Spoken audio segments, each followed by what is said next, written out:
Untuk selanjutnya kita akan beralih pada sesi tanya jawab.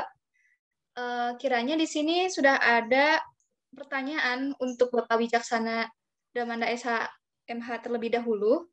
Di sini ada pertanyaan dari Cek Putra. Silakan kepada Cek Putra untuk disampaikan secara langsung kepada Bapak.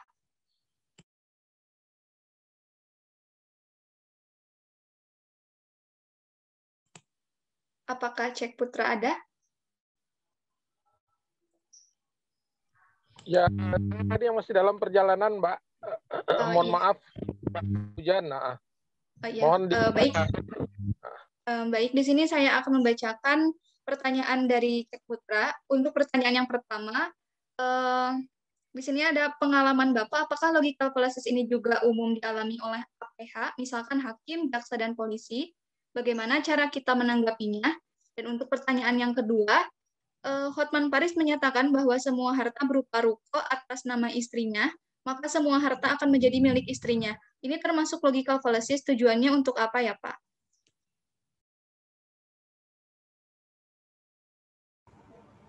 Yang pertama, saya udah jawab ya tadi, bahwa paralogis dan sofis itu tadi. Itu mungkin saja dilakukan gitu ya, dengan tujuan-tujuan tertentu. Yang kedua, apakah pernyataan Hotman Paris itu apakah itu fallacies atau bukan? Kita uji aja ya. Premis pertamanya dia bilang bahwa seluruh hartanya atas nama istrinya. Premis kedua, maka kesimpulan dia nggak ada premis keduanya ya.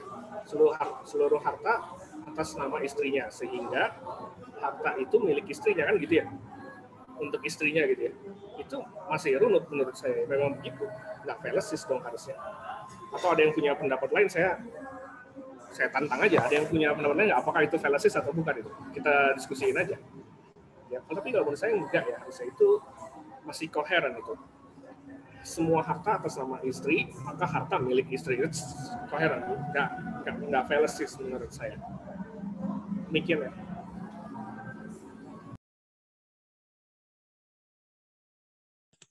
Baik Pak, terima kasih atas jawabannya.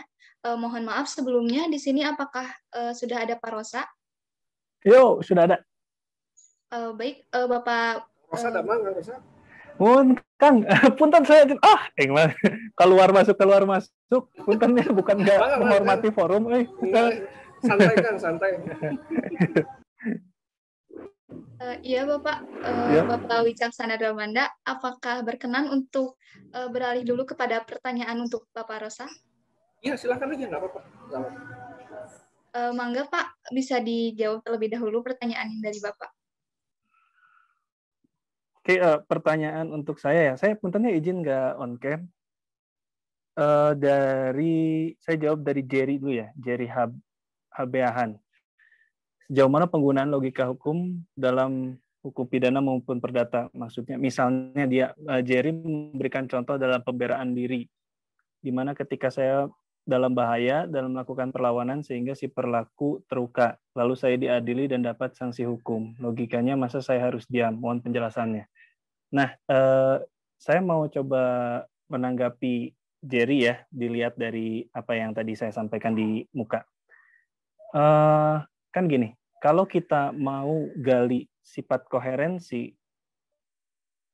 aturan, kan kita tidak bisa membaca norma atau kaidah, tergantung bahasa yang teman-teman pakai, hanya dari itu saja. Mungkin ya arah saya, apakah misalnya karena saya dianggap melakukan penganiayaan, kayak gitu ya. Tapi kan dalam hukum kita melihatnya dalam keseluruhan dari sistem. Norma tentang larangan penganiayaan itu dia harus koheren tidak dengan norma seperti pembelaan diri atau non fear. Kemudian apakah itu force major? Kemudian apakah yang melakukan pembelaan diri atau yang dianggap penganiayaan itu memiliki kapasitas atau tidak memiliki kapasitas bertanggung jawab? Kan seperti itu. Jadi kalau kita mau melihat dia untuk benar atau tidak secara koheren, kita harus melihatnya dalam suatu sistem yang keseluruhan, Jerry. Kemudian nanti pernyataan apakah benar dia melakukan pembelaan diri atau tidak itu sudah masuk ke substansi. Dan pembuktiannya tidak, karena kita bicara bukti tentunya, tidak dilihat dari koherensinya.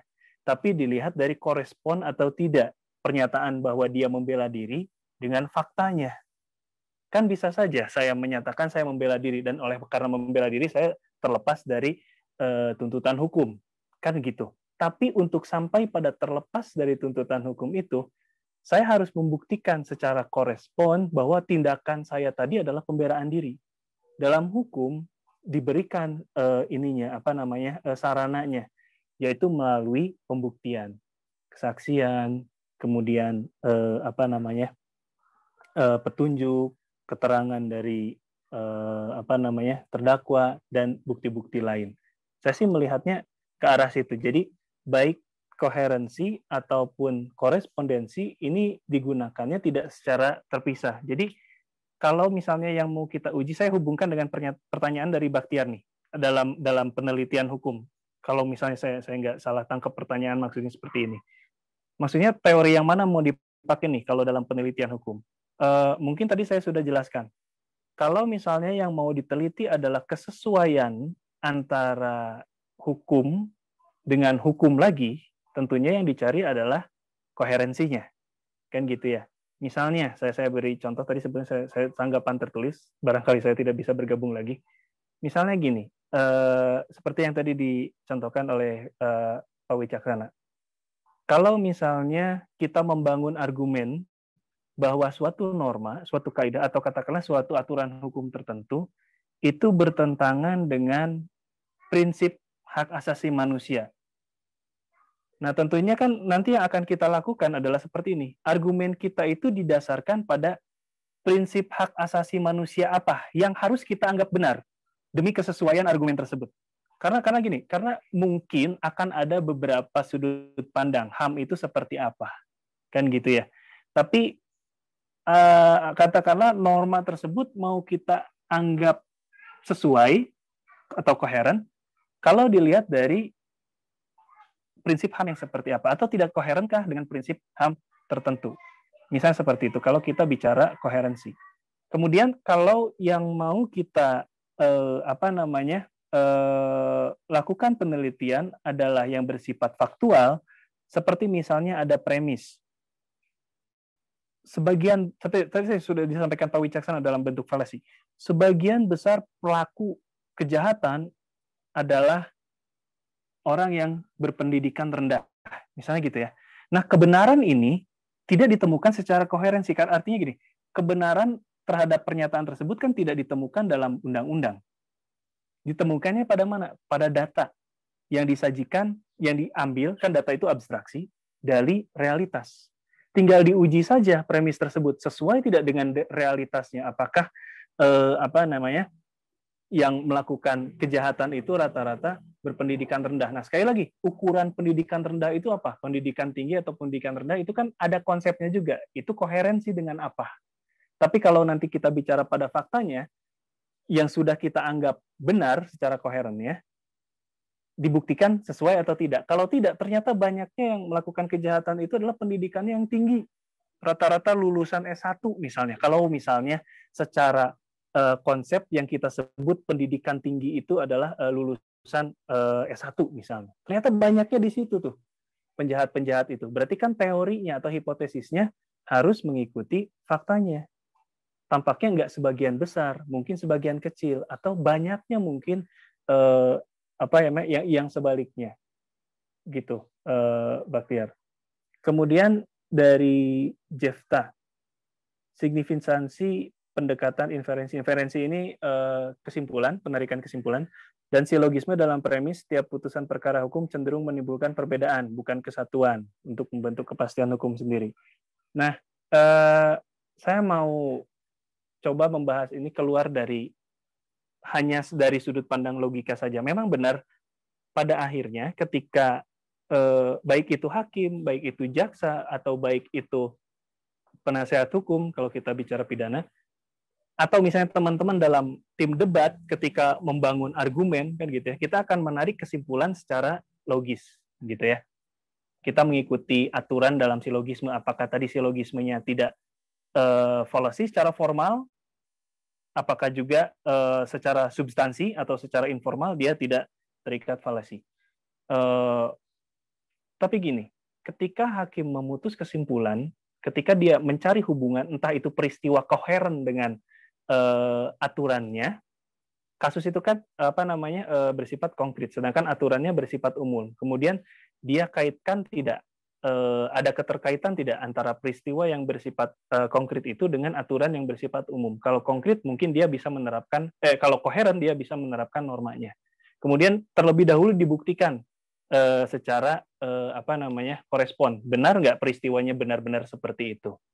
Nah, teman-teman, tapi pada pengambilan keputusan ada hal-hal yang di luar logika semata. Karena misalnya seperti ini, kalau misalnya dalam hukum pidana, mungkin kan logika sederhananya ya, kalau peristiwa yang mirip, kasusnya serupa, katakanlah sama-sama pencurian atau sama-sama pemerkosaan, mungkin seperti itu,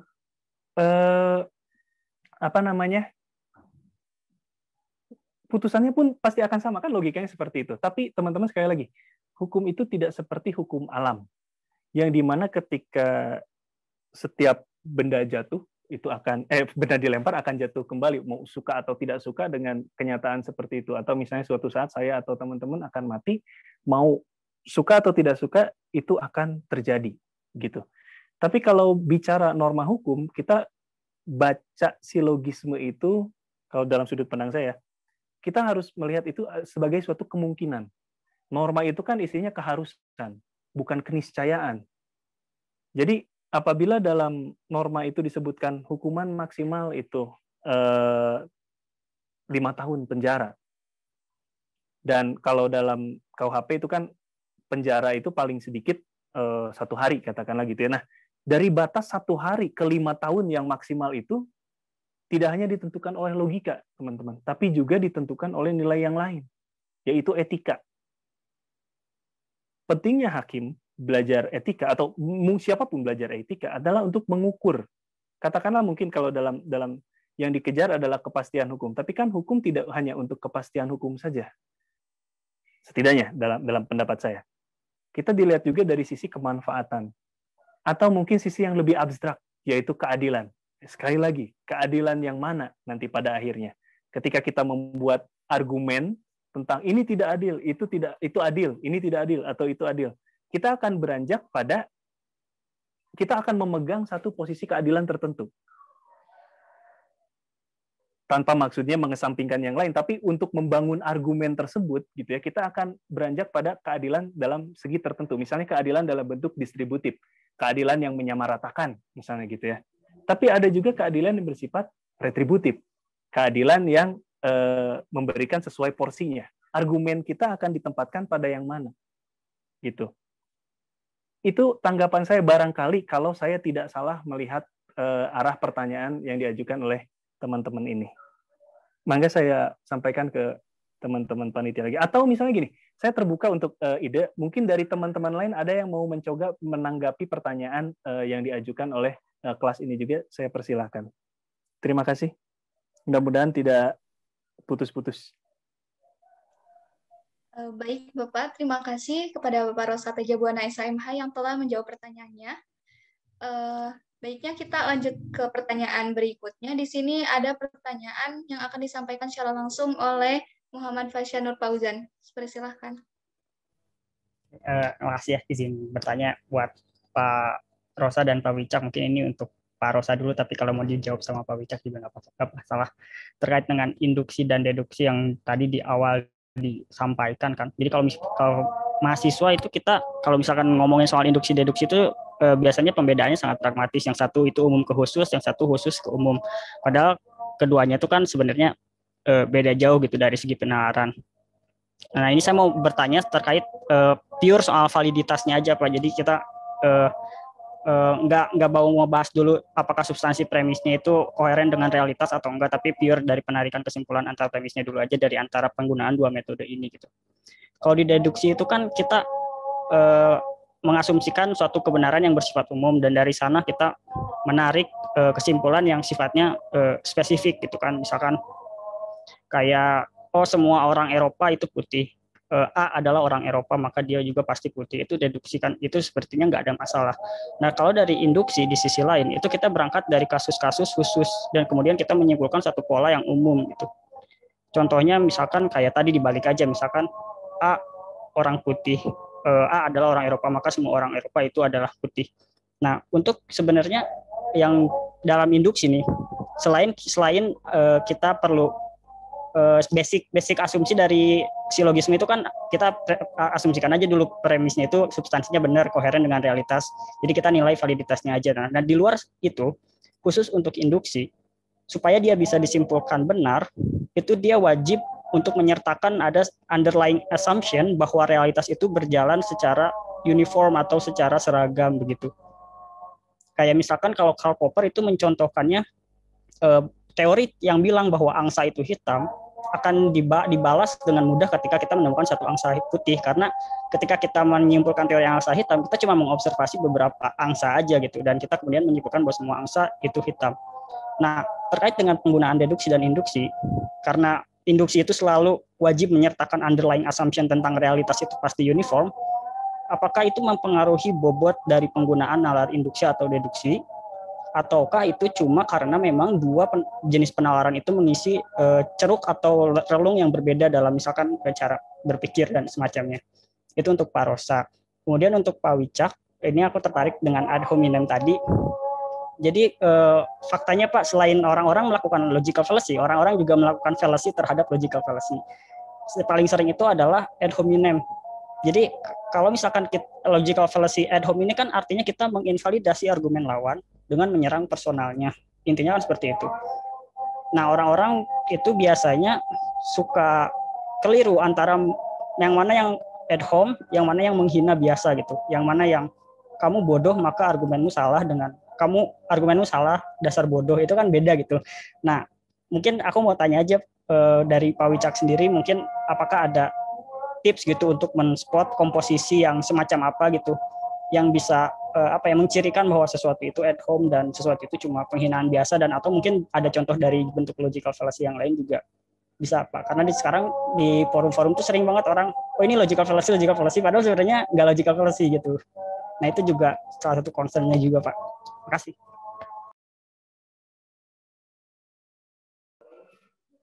Mangga, mau Akang dulu yang jawab. Oke,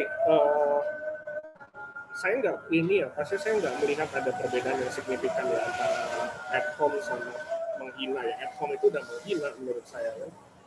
Karena dalam konteks perdebatan kan pasti masing-masing pihak itu akan mempertahankan argumen. Nah, ad hom itu kan pasti dia akan mendiskreditkan personal agar argumen pihak lawan itu tidak dapat diterima, kan kurang lebih gitu ya. Itu kan pasti dilakukan dengan model penghinaan itu, supaya orang nggak bisa percaya dengan kebenaran argumen yang disampaikan oleh lawan, ya kan kurang lebih gitu ya. Misalnya tadi saya sebutkan iuran BPJS itu harus atau misalnya begini, kita mahasiswa itu misalnya bela itu misalnya nyatakan bahwa kita menolak RUU KPK karena RUU itu melemahkan pemberantasan korupsi. Tim lawannya akan bicara, dengan ad hom Anda kuliah aja masih sering bolos, masih sering nilep uang orang tua. Sekarang kok ngomong soal korupsi, itu kan udah soal penghinaan itu sebenarnya. Itu kan menghina secara personal bahwa dia nggak punya kredibilitas gitu misalnya ya, nggak punya integritas, maka dia nggak selayaknya bicara tentang integritas institusi lembaga negara gitu misalnya, kurang lebih contohnya. Jadi menurut saya nggak ada demarkasi yang jelas antara ad hom di satu sisi dengan penghinaan di sisi lain. Tapi pada intinya ad hom itu dilakukan untuk mendiskreditkan personal lawan bicara agar argumentasinya nggak mendapatkan simpati dari orang lain, nggak dapat simpati dari orang lainnya, karena dia nggak menyerang validitas argumen yang disampaikan kan. Ad hom itu tidak pernah mencoba untuk membatalkan dalil lawan, nggak pernah. Dia hanya mendiskreditkan lawan bicaranya agar dalil itu tidak dapat diterima karena orang nggak punya simpati aja sama orang yang menyampaikan argumennya. Itu menurut saya.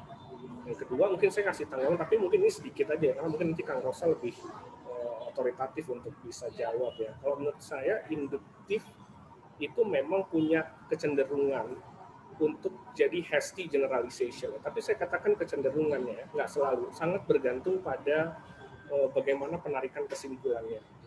Kalau penarikan kesimpulannya, misalnya tadi contohnya Pasya kan, dia amati 4 angsa, semua angsa itu warnanya putih, lalu dia kasih kesimpulan berarti angsa semua berwarna putih. Padahal dia hanya amati 4, kan itu jadi hasty generalization, kalau ada angsa warnanya hitam. Maka akan sangat bergantung pada proposisi kalimat di kesimpulan. Kalau proposisinya menjadi bahwa angsa itu sebagian besar berwarna putih, bisa jadi valid.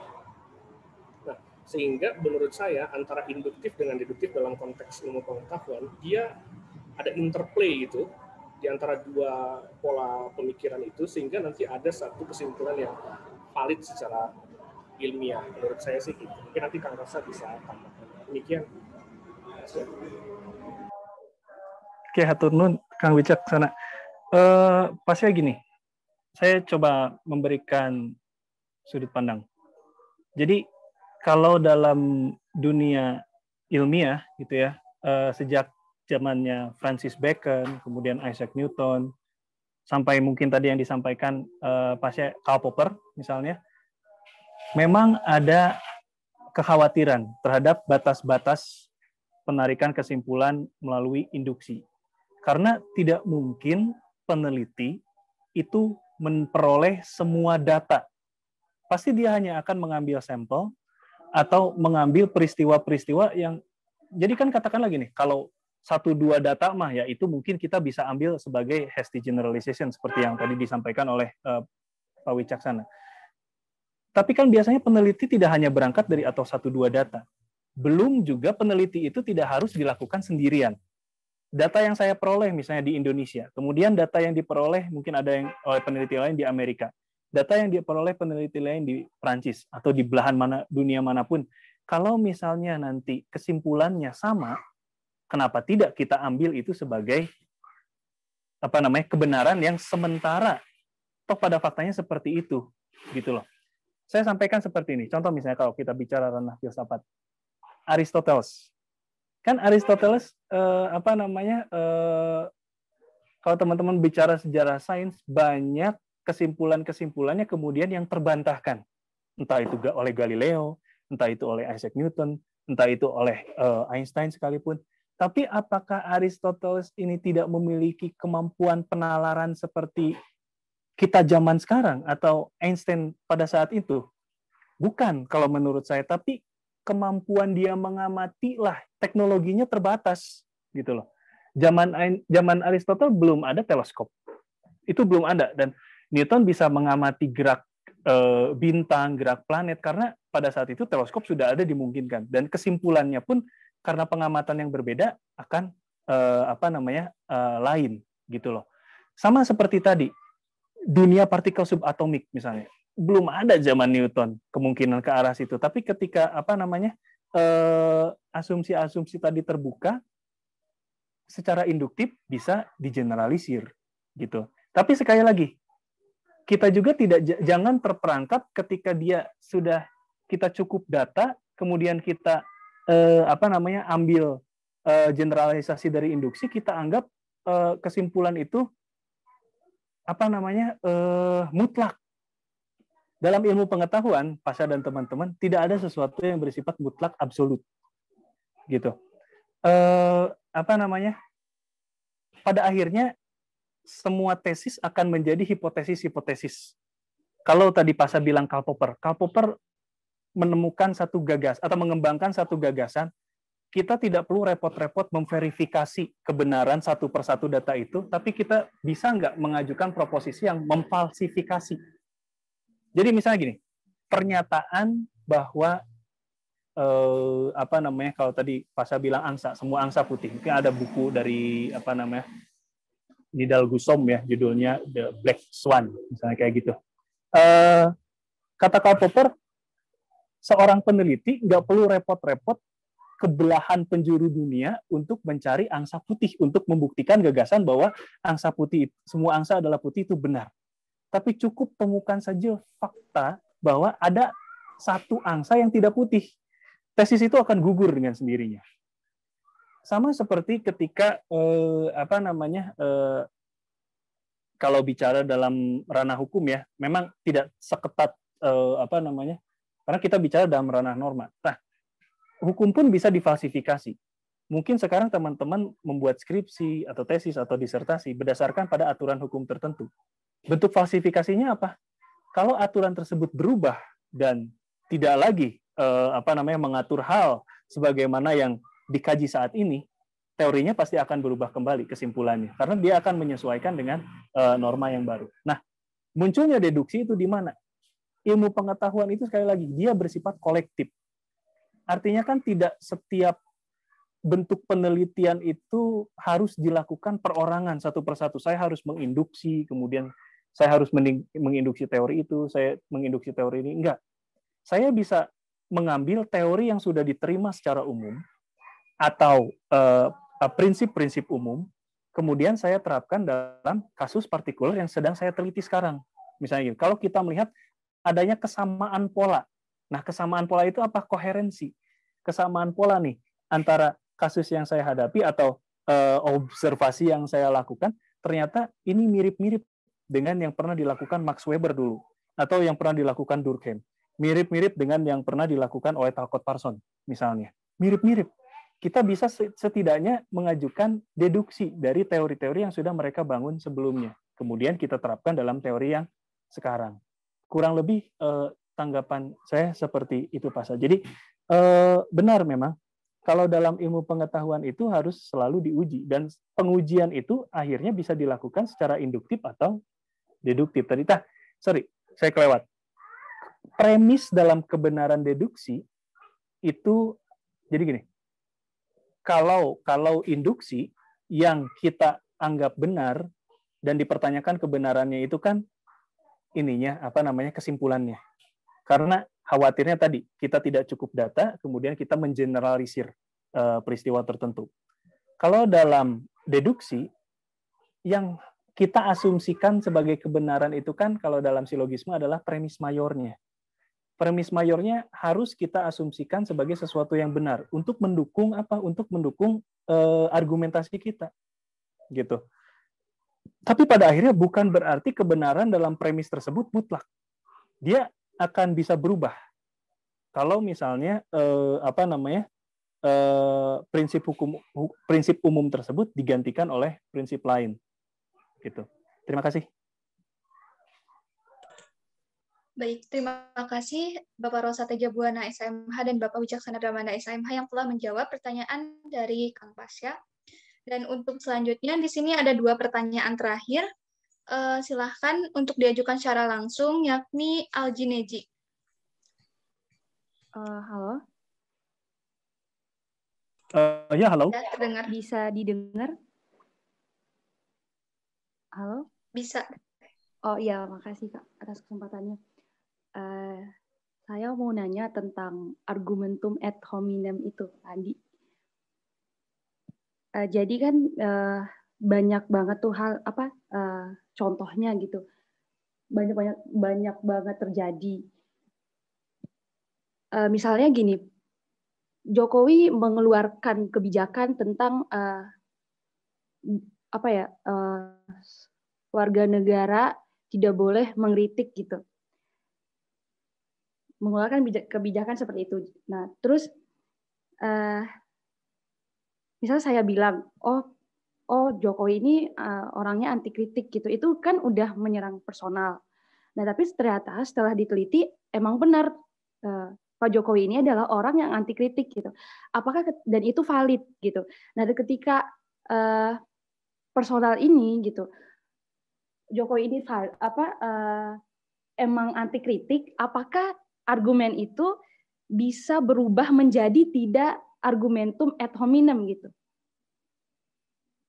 Mungkin itu saja pertanyaan dari saya. Sekian dan terima kasih. Baik, terima kasih atas pertanyaannya. Silakan kepada Bapak Rosa atau Bapak Wicaksana untuk menjawab pertanyaannya.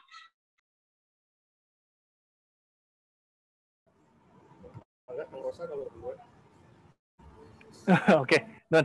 Tapi nanti ditambahkan aja ya Pak Wicak ya. Bicara soal ad hominem, apa namanya? Kalau ad hominem itu kan kita ada tujuan untuk apa namanya mendiskreditkan posisi seseorang tertentu. Bahkan tidak, kalau saya mau anggap lebih luas ya, tidak harus selalu berbentuk proposisi misalnya. Saya mau ambil contoh seperti ini. Nggak tahu ini mungkin saya hasty generalization ya. Tapi misalnya di kampus saya juga ada kegiatan organisasi kemahasiswaan, misalnya gitu ya. Kemudian hampir rata-rata di setiap organisasi kemahasiswaan itu mahasiswa perempuan itu dijadikan sekretaris, misalnya kayak gitu ya. Atau di kelas misalnya ada organisasi kelas, misalnya ada ketua lelaki, kemudian perempuan sekretaris. Tampaknya ini sudah menjadi kebiasaan umum gitu ya, menempatkan perempuan dalam posisi keorganisasian itu jadi sekretaris, meskipun tanpa apa namanya dianggap apa namanya secara eksplisit gitu. Misalnya dia tulisannya bagus atau apa, tapi misalnya apakah potensi lain itu tidak tergali misalnya ya kan, dan tanpa ditanyakan terlebih dahulu, mungkin seperti itu, mungkin, atau ini hanya anggapan saya saja yang terlalu jauh misalnya. Kemudian gini, balik lagi ke soal tadi pembuktian. Apa namanya, apabila misalnya ad hominem itu terverifikasi, apakah itu masih menjadi ad hominem gitu? Saya berikan tanggapan seperti ini. Kita agak sulit ya mengukur bahwa kalau tadi yang dipersoalkan oleh siapa tadi yang bertanya, punten saya lupa namanya. Meji. Maaf kalau saya sampai salah menyebutkan namanya. Ukurannya kan seringkali kita juga bias. Mana sih ukuran yang kita anggap anti kritik, atau ukuran yang kita dalam batas-batas tertentu masih kita anggap dia toleran terhadap kritik, katakanlah gitu. Tentunya berbeda misalnya ketika kita bilang Kim Jong-un anti kritik dengan misalnya dekan Fakultas Hukum anti kritik. Misalnya seperti itu. Ukurannya sudah beda. Yang satu itu dianggap ketika sekali ada mengkritik langsung dipenggal misalnya orang. Misal, nggak tahu yang mana ya, apakah dekan atau Kim Jong-un. Yang satu lagi mungkin masih bisa mentolerir. Tapi dalam batas-batas yang lain, ternyata di ranah ini dia masih tidak bisa juga dikritik. Saya lebih terfokus pada apa yang nanti Eji atau teman-teman yang lain, apa yang menjadi ukuran kita untuk memverifikasi sehingga mendapat keyakinan bahwa apa yang disampaikan dalam yang sebelumnya dianggap ad hominem itu terbukti atau tidak. Tapi sejauh katakanlah gini, sejauh pada akhirnya yang disampaikan adalah fakta, tidak jadi persoalan kalau kita mau menyebutnya itu bukan lagi ad hominem. Katakanlah gini, kita masih menuduh seseorang sebagai tersangka atau terdakwa, tapi kemudian dia dinyatakan tidak bersalah. Kalau misalnya dalam suatu peristiwa kita mengungkit dia sebagai terdakwa, mengungkit dia sebagai tersangka, padahal kemudian sudah pada faktanya pada saat kita ungkit itu dia sudah bukan orang yang bersalah lagi, ada kecenderungan kita akan menyerang dia secara ad hominem. Gitu. Tapi kalau misalnya kemudian dia jadi terpidana dan dia dihukum dengan putusan yang sudah ingkrah, katakanlah gitu, kemudian kita ingatkan lagi kepada orang-orang bahwa dia pernah dipidana dan seterusnya, sejauh itu yang disampaikan itu adalah kebenaran dan fakta, tendensi ad hominemnya nggak terlalu muncul.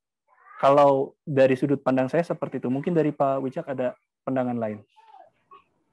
Saya nambahin dikit aja, Kang Rosa.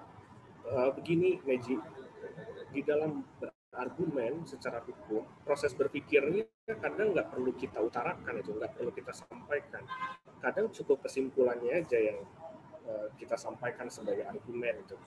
Misalnya contohnya begini, yang tadi Reji sampaikan kan contohnya perdebatan soal kebijakan Jokowi melarang kritik. maka muncul kesimpulan bahwa Jokowi anti kritik. Itu sebenarnya kan dari proses silogisme sebenarnya di dalam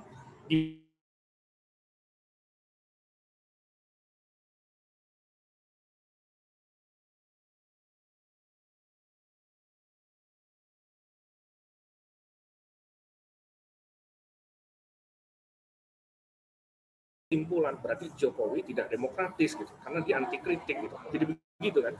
Maka itu enggak ad hominem. Itu adalah kesimpulan dari silogisme yang benar itu. Enggak ad hominem. Kalau ad hominem itu dia enggak menyerang objek yang sedang diperdebatkan, dia sedang menyerang subjek yang sedang menjadi lawan debat itu. Ya, ketika dikatakan bahwa oh ini ada orang menyatakan begini, oh benar bahwa Jokowi itu melarang kritik agar pemerintahan kita stabil dan kita fokus pada pertumbuhan ekonomi itu misalnya. Itu argumen. Lawannya akan bicara begini kalau argumen Anda ini, sorry ya, di Bandung banyak knalpot berisik. Nah, lawannya akan bicara begini, oh Anda ini lulus SMA aja nggak ngerti demokrasi, ngapain Anda ngomong demokrasi? Atau lawan bicaranya lebih muda sekarang kan Anda ini masih ingusan itu nggak ngerti soal demokrasi, tahu apa Anda soal demokrasi itu misalnya, itu ad hominem. Tetapi kalau tadi contoh yang Neji katakan itu sebenarnya adalah kesimpulan di belakang proses kesimpulan yang lahir dari proses silogisme. Proses silogismenya kan nggak perlu disampaikan kan, ketika Anda berdebat kan Anda nggak perlu sampaikan tuh proses silogismenya. Oh ini demokrasi itu meniscayakan adanya kritik gitu, lalu kebijakan ini bertentangan. Proses itunya kadang-kadang nggak perlu disampaikan, proses itunya bisa dilewat lalu lahirkan aja satu statement yang berupa kesimpulan dari proses silogisme bahwa Anda berarti Jokowi adalah presiden yang tidak demokratis gitu misalnya. Itu sah saja untuk dilakukan dan itu nggak jadi ad hominem menurut saya ya, nggak jadi ad hominem. Mungkin itu tambahan dari saya ya. Baik, terima kasih kepada Pak Rosa dan juga Pak Wicak yang sudah menjawab pertanyaan dari Neji. Dan untuk selanjutnya ini ada pertanyaan terakhir dari Sugiyar. Silahkan untuk disampaikan secara langsung. Baik, terima kasih Eka yang telah memberikan saya kesempatan. Saya hormati kedua pembicara pada siang menjelang sore. Saya Sugiyar dari Maluku Utara, orang timur. Kebetulan dapat link diskusi ini dari teman dan saya bisa ikut langsung saja. Memang menarik soal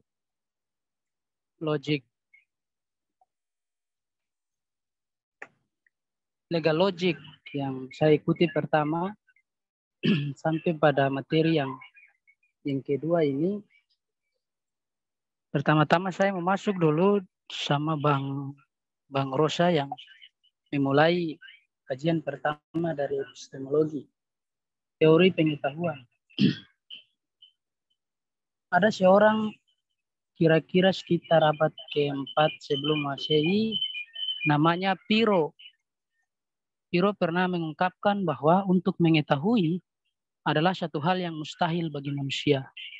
Karena ada aspek keterbatasan dari indera keseluruhan manusia yang itu tidak memberikan pembenaran terhadap segala pengamatan yang dia lakukan karena indera itu mengalami kekurangan dari aspek itu.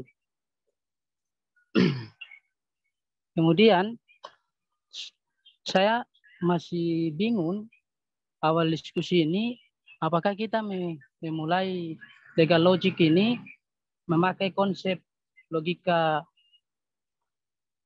tradisional Aristoteles atau logika pertengahan atau pada sampai logika modern yang diperkenalkan oleh tokoh-tokoh berikut, karena banyak sekali metode dan pemikiran-pemikiran yang berubah dari fase ke fase ketika membicarakan soal logika. Tapi karena fokus pembahasan pada logika hukum, maka saya akan langsung saja. Sebenarnya logika hukum sesuai dengan literatur yang saya baca, dia menggunakan logika keabsahan, yang itu yang diturunkan langsung dari basis logika Aristoteles, kemudian lewat Auguste Comte, gagasan ini dikembangkan pada tahap sosiologi, baru digali, dimasukkan, diasumsikan dalam ilmu hukum yang pertama oleh John Austin sampai pada terakhir pada Hans Kelsen. Semua urutan ini dia memiliki perbedaan perspektif cara pandang bagaimana memulai logika dia dalam melihat permasalahan dan logika hukum dalam melihat permasalahan. Saya mau bertanya, apakah contoh semangat-semangat di dalam hukum pidana itu dia dimasukkan di dalam contoh hukum perdata atau hukum tata negara? Contoh soal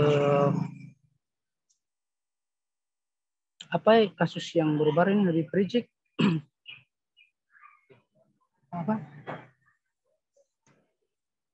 Bagaimana proses peradilan itu dia tidak dihargai.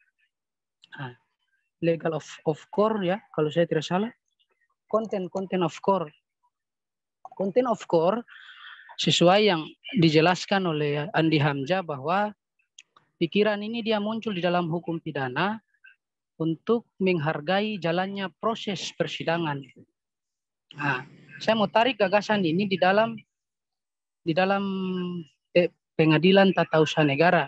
Banyak putusan-putusan pengadilan tata usaha negara yang tidak dijalankan oleh pejabat tata usaha negara. Bagaimana jika pikiran hukum pidana ini dimasukkan di dalam kajian pengadilan tata usaha negara pada aspek putusan?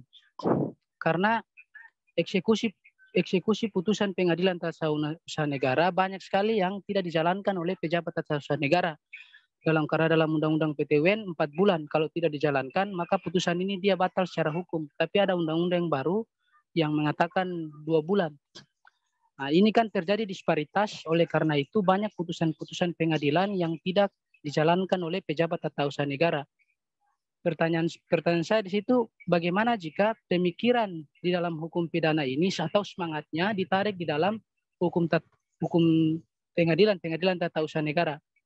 Kira-kira begitu, apakah dia mengalami ini logical fallacy atau tidak? Kira-kira begitu. Sekian, terima kasih.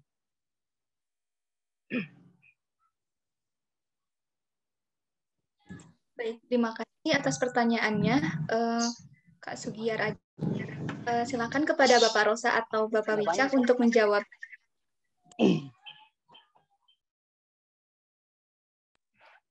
Maka gantian Pak Wicak dulu. Boleh Pak, mangga. Ya,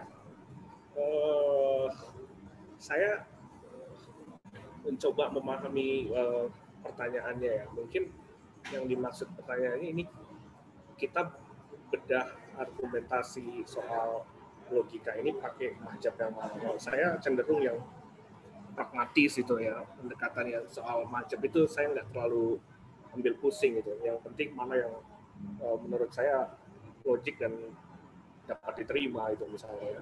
Saya juga tadi soal misalnya tadi ya pertanyaan soal apakah induksi pendekatan induktif itu mampu melahirkan kesimpulan yang valid gitu dengan segala macam keterbatasan indera kalau misalnya tadi disambungkan dengan pertanyaan terakhir tadi ya.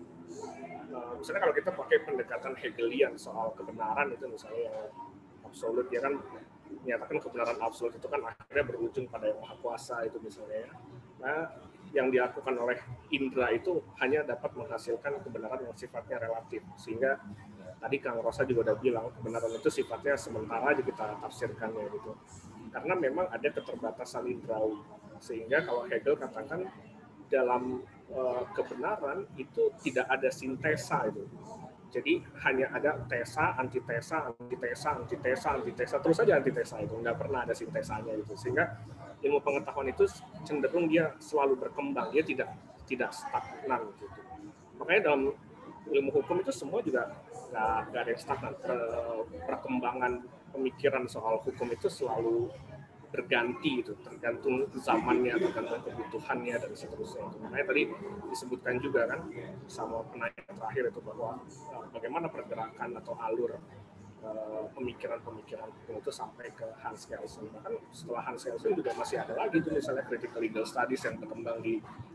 tahun 90-an itu misalnya ya Itu satu ya, apa namanya, mungkin yang bisa saya jawab terkait pertanyaan pertama. Yang kedua, saya melihatnya mungkin ini nanya soal case yang baru-baru ini ya, soal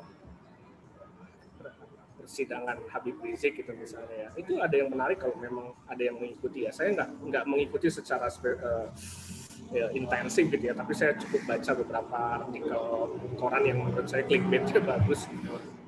Itu ada legal fallacies yang kita bisa temukan di situ gitu, misalnya ya. Dan itu ad hominem kebanyakan. Saya nggak tahu apakah ada semacam keterlibatan emosional dari jaksa penuntut umum ya. Kalau terdakwa ada pelibatan emosi, menurut saya wajar. Ini kan soal hak asasi dia, soal kebebasan dia yang mungkin saja harus dirampas oleh negara lewat proses peradilan gitu misalnya ya.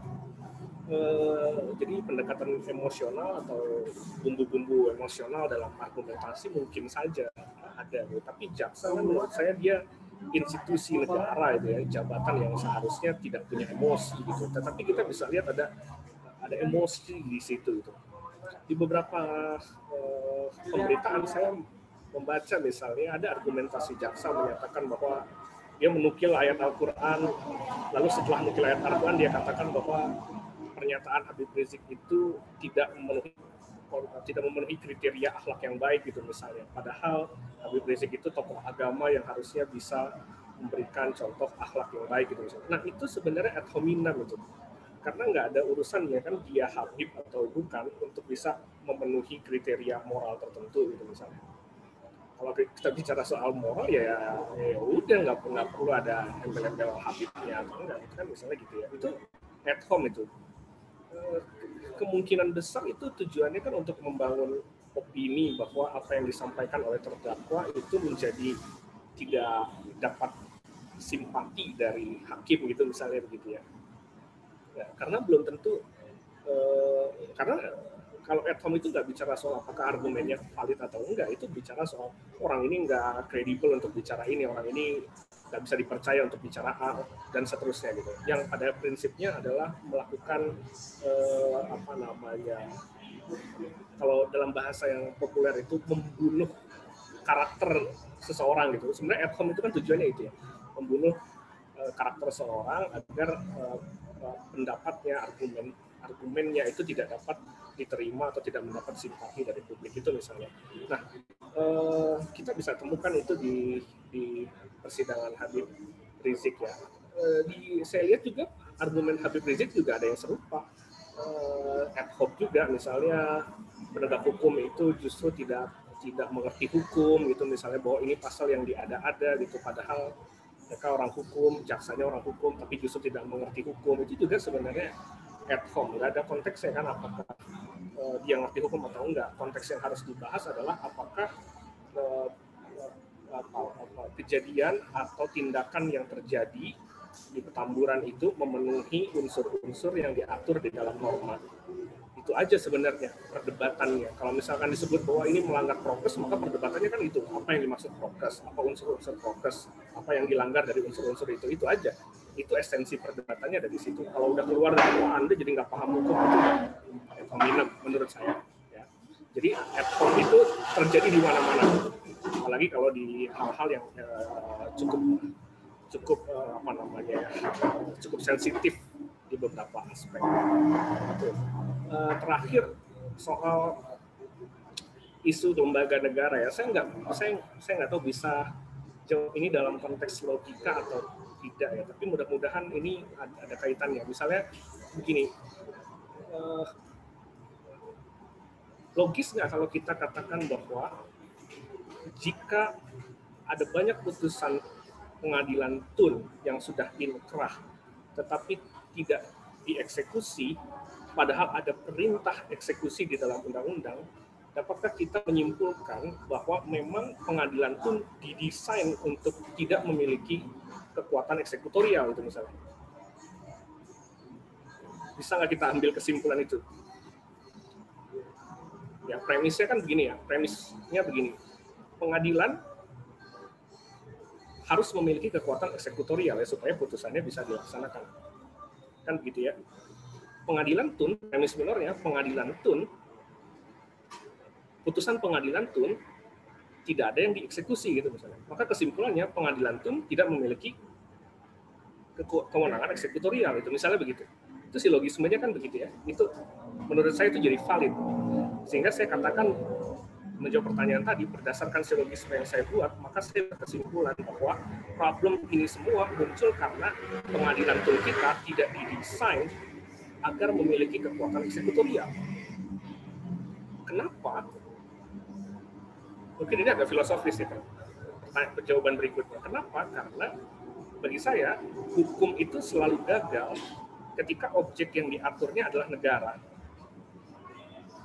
Karena ini banyak teorinya ya. Misalnya Alexander Hamilton, dia katakan begini, 3 cabang kekuasaan itu semua punya kekuatan masing-masing. Legislatif punya purse, punya pundi-pundi, punya duit gitu. Kalau eksekutif nggak nurut sama legislatif, duitnya kita cabut aja sehingga eksekutif lumpuh. Terus dia katakan lagi, Hamilton katakan lagi, oh eksekutif itu punya sword, punya pedang. Kalau ada yang nggak nurut sama perintah eksekutif, ya penjarain aja tuh, dia punya pedang tuh. Nah, Hamilton katakan terus si pengadilan punya apa? Nggak punya apa-apa. Pengadilan itu the least power, kata Hamilton. Sehingga dia katakan satu-satunya yang bisa diberikan kepada pengadilan itu adalah independensi. Tetapi lagi-lagi, independensi itu kan hanya pada saat dia memutus perkara. Pada saat putusannya itu dieksekusi, lagi dia memerlukan campur tangan dari cabang kekuasaan yang lain. Ya, perlu campur tangan dari eksekutif untuk melakukan eksekusi di pengadilan manapun. Di pengadilan perdata, di pengadilan pidana, semua eksekusi itu memerlukan campur tangan cabang kekuasaan eksekutif. Problemnya adalah ketika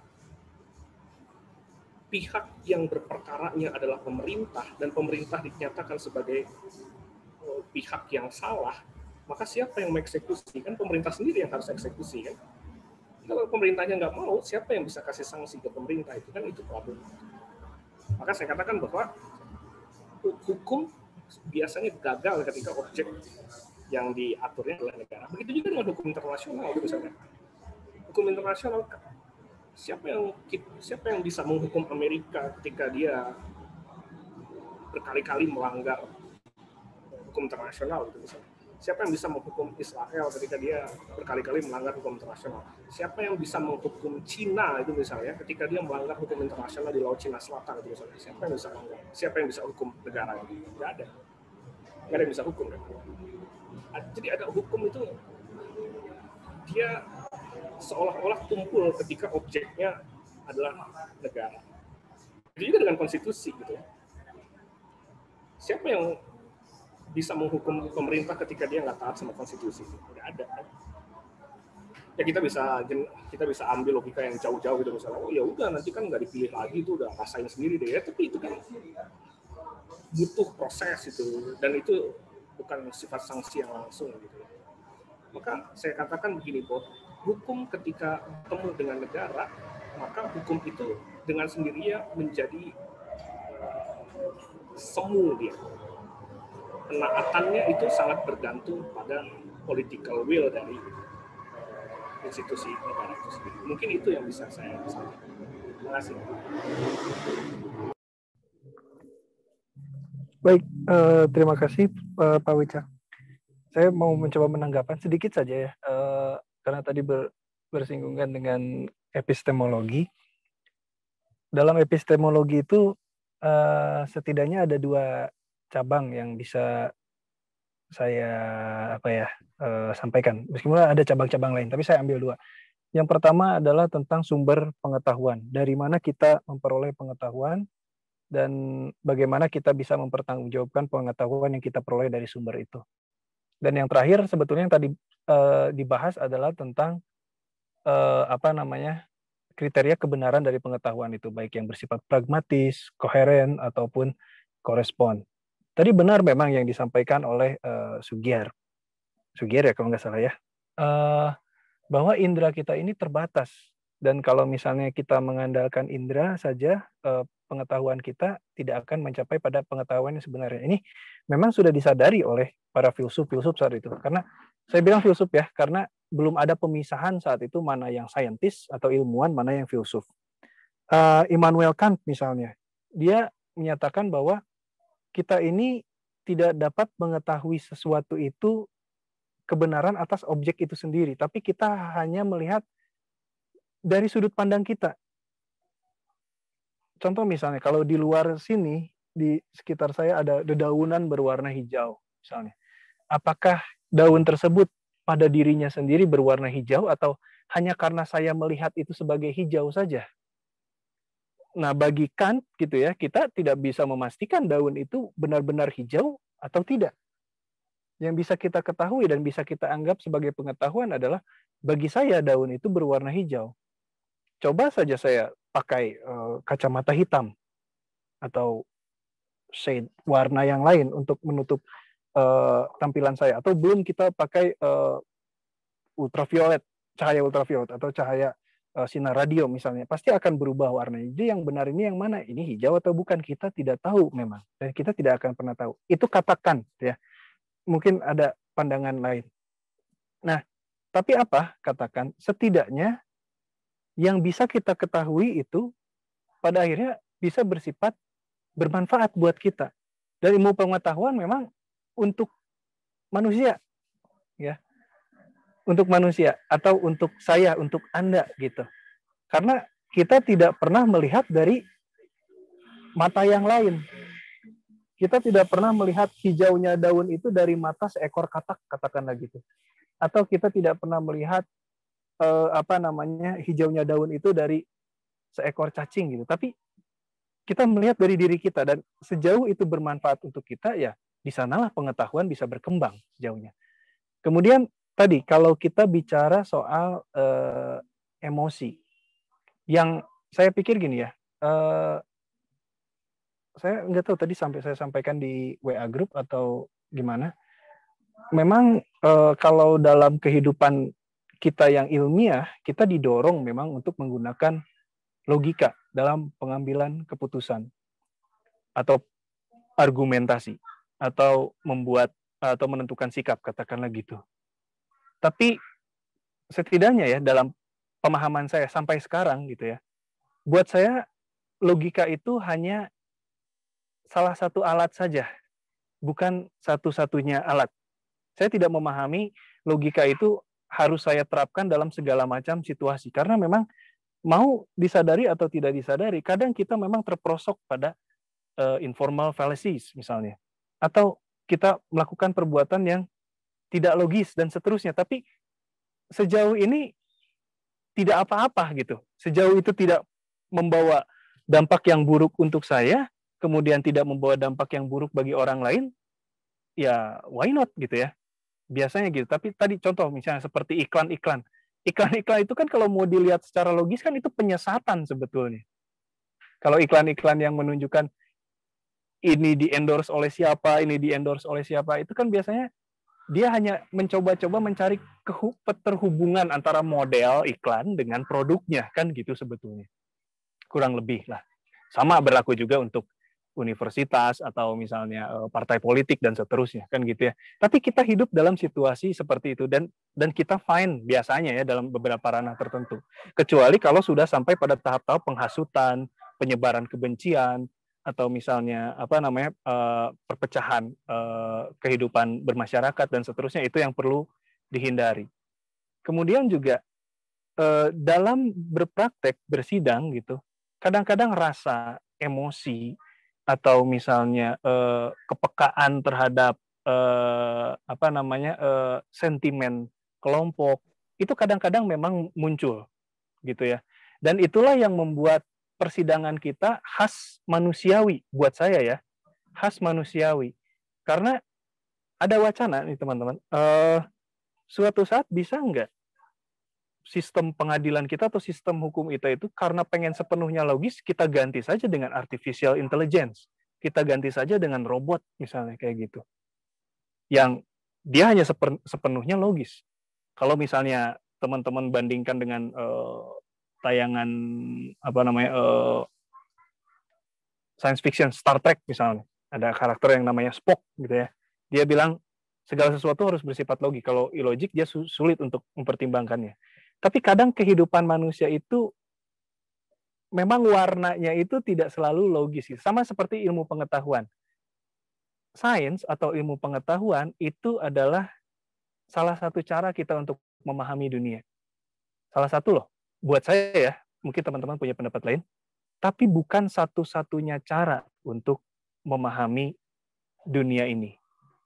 Gitu. Kadang pemahaman kita melampaui hal-hal yang bersifat logik. Tapi justru itu, dan di sanalah berkembang seperti seni, seperti budaya. Katakanlah gini, ketika teman-teman dari tim debat saja menyusun argumentasi tidak sebatas bicara ini logis atau tidak logis argumennya, tapi bagaimana merangkai proposisinya atau kalimatnya menjadi kata-kata yang sedikit retoris misalnya, atau membujuk orang untuk diyakinkan, kan gitu ya. Kan itu tidak serta-merta orang melihat pertimbangannya logis atau tidak logis, tapi kadang-kadang kita perlu seni di wilayah situ, dan kadang-kadang itu di luar dari apa yang disebut logis, karena tadi masih ada juga soal estetika, soal etika, dan yang lain-lain. Nah, tanggapan saya mungkin tidak menjawab langsung ya, tapi mudah-mudahan jadi bahan untuk perenungan saja. Terima kasih.